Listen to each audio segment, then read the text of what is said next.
할렐루야. 153 저녁기도에 오신 여러분들을 주님의 이름으로 환영하고 축복합니다. 오늘도 귀하고 복된 이 저녁 시간 하나님께서 우리 가운데 신실하게 일하심을 목도하는 귀한 시간이 되기를 간절히 소망하겠습니다.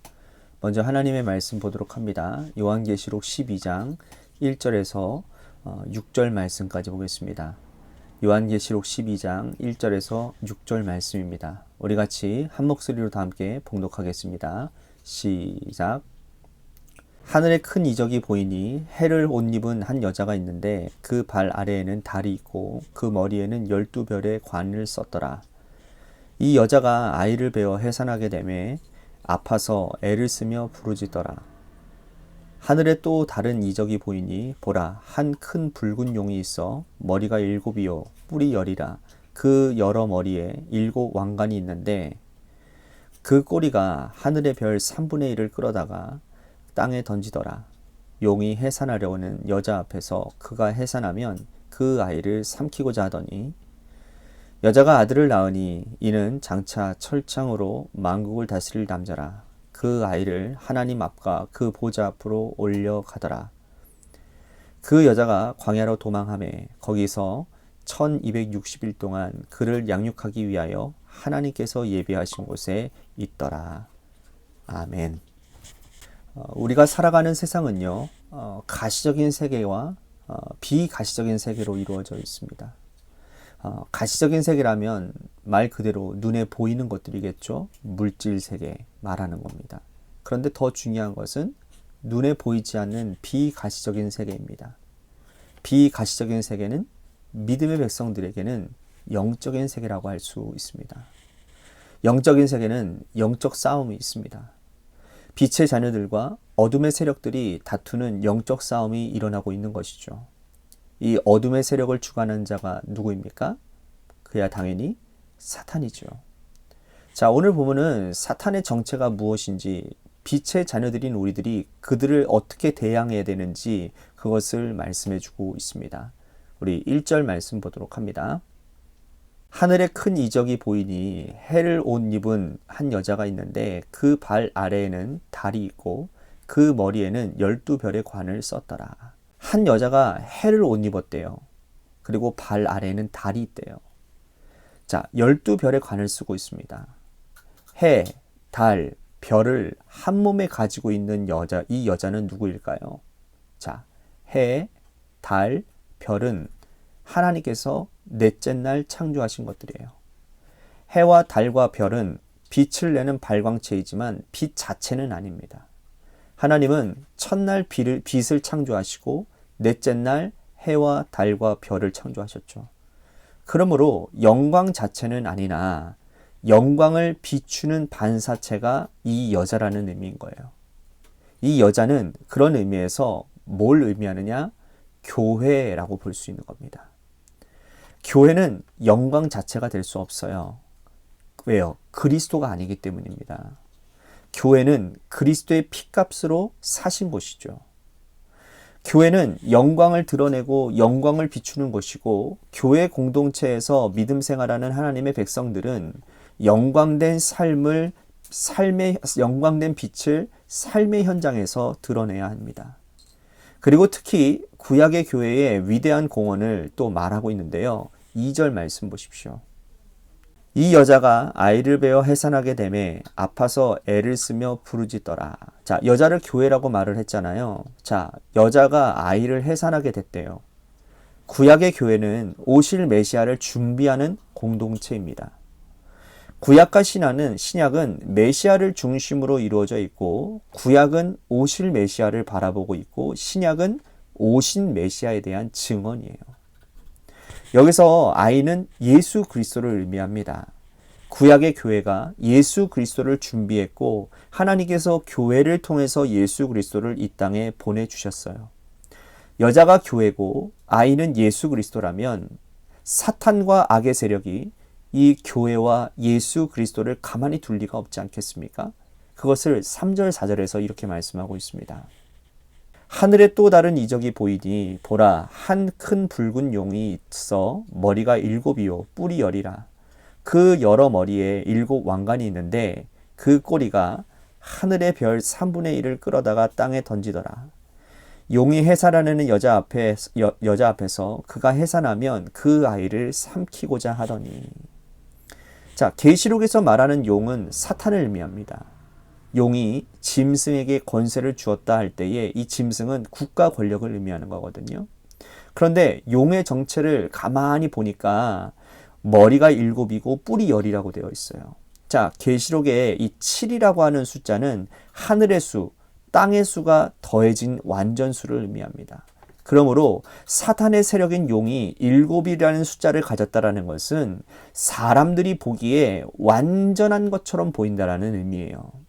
그러니까 사탄의 세력은 사람들이 볼 때에는 이보다 더 완전할 수 없다라는 겁니다. 그러니까 세상의 모든 권세를 다 가지고 있는 것처럼 보인다라는 거죠. 여러분, 사탄은요, 자신의 추악한 모습을 사람들에게 있는 그대로 보여주지 않습니다. 물질로 포장한다든지 아니면 완벽한 힘으로 포장을 하고 미혹을 합니다. 그래야 사람들이 미혹되어져서 넘어가기 때문인 거죠. 사도 요한이 계시록을 기록할 당시에 사탄은 로마 권력의 배후에 있었습니다. 완벽해 보이는 이 로마 황제의 권력 배후에는 사단의 세력이 존재하고 있었던 것이죠. 그러므로 오늘 우리는 영적인 분별력을 가져야 됩니다.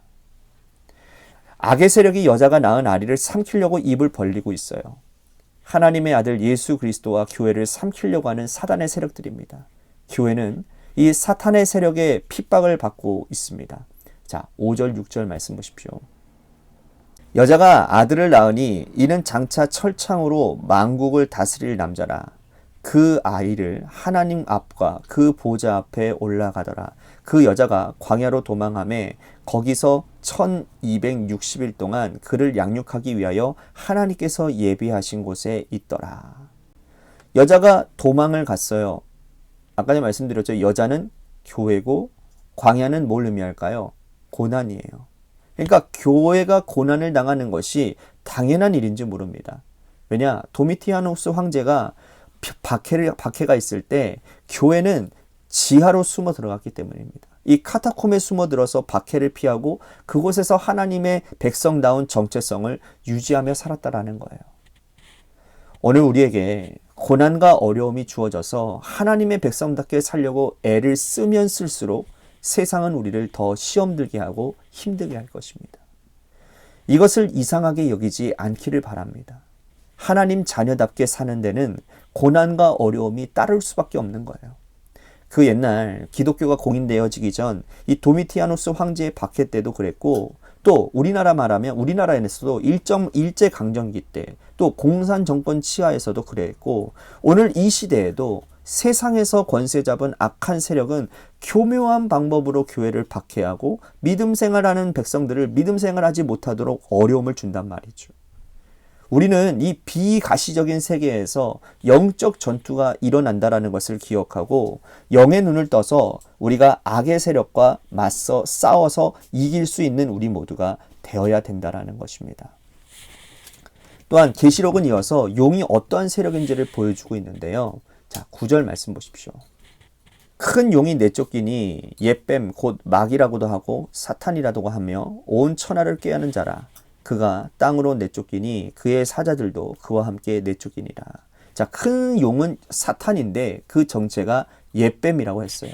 자, 옛뱀이라고 하는 것은 창세기 3장에 나오는 아담과 하와를 미혹한 뱀을 말합니다. 그러니까 옛뱀의 정체가 무엇이냐? 옛뱀은 하나님의 말씀을 가지고 장난질을 치는 거예요.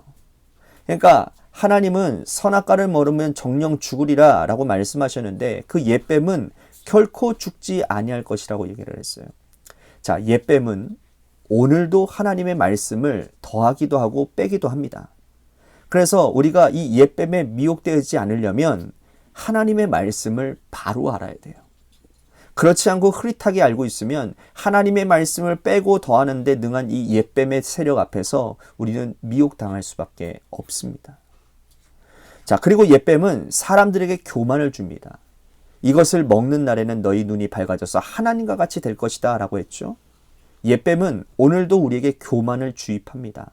내가 너보다 낫다라는 교만, 우리의 목을 뻣뻣하게 만드는 교만은 하나님의 백성들은 절대로 해서는 안 되는 일인 거예요. 아담과 하와가 하나님과 같이 되려고 선악과를 먹었습니다. 교만은 우리를 넘어지게 하는 아주 심각한 죄입니다. 옛뱀은 온 천하를 꾀하는 자라고 말했어요. 사탄은 오늘도 온 천하를 꾀합니다. 여기서 온 천하를 꾀다라는 말은 정도에서 벗어나게 한다라는 뜻이거든요. 하나님의 백성들, 예수 믿는 사람들이 걸어가야 될 정도는 바로 좁은 길입니다. 예수님께서 우리들에게 좁은 길로 가라고 말씀하셨잖아요. 좁은 길은 고난받는 길이고 또 많은 사람들이 선택하지 않는 길입니다.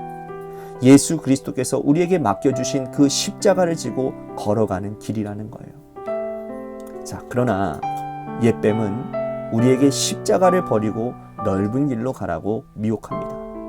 옛뱀에게 미혹되지 마시고 좁은 길, 고난의 길, 십자가의 길을 이 생명 다하는 날까지 붙잡고 걸어가는 저와 여러분들이 되시기를 축복하겠습니다. 오늘 말씀 생각하면서 우리 같이 기도했으면 좋겠습니다. 그리스도의 빛을 받아 세상을 비추는 삶을 살겠습니다. 또한 스케노어의 삶을 살아서 하나님의 기쁨과 영광이 되는 인생을 살겠습니다. 우리 같이 오늘 말씀 생각하면서 기도했으면 좋겠습니다. 또 한 가지 우리 교회를 위해서 간절히 기도합시다. 오늘 이 시대에 우리 교회에 또한 성도가 영적인 분별력이 필요합니다. 어떤 것이 악한 일인지 어떤 것이 사단의 일인지를 분간할 때에 우리는 이 혼란한 틈을 타서 사단이 역사하는 가운데 우리는 흔들리지 않고 미혹되지 않고 주님이 걸어가라 하시는 그 길을 또 교회의 사명들을 감당할 수 있을 것 같습니다. 하나님의 뜻을 분별할 수 있는 영적인 눈과 영적인 시각을 갖는 그런 교회, 우리 성도들이 되게 하여 주옵소서라고 오늘 말씀 생각하면서 기도했으면 좋겠습니다. 또한 나라와 민족을 위해서 여러분들 기도해 주시고, 또한 육신의 질병으로 고통당하는 분들을 위해서 기도해 주시고요. 또한 박준혁 형제님을 위해서, 마지막으로 여러분들의 삶의 자리와 여러분들의 자녀들을 위해서 기도하시다가 시간 돌아가시기를 바랍니다. 노래 끝날 때까지 우리 같이 합심하여 기도하도록 하겠습니다. 기도하시겠습니다.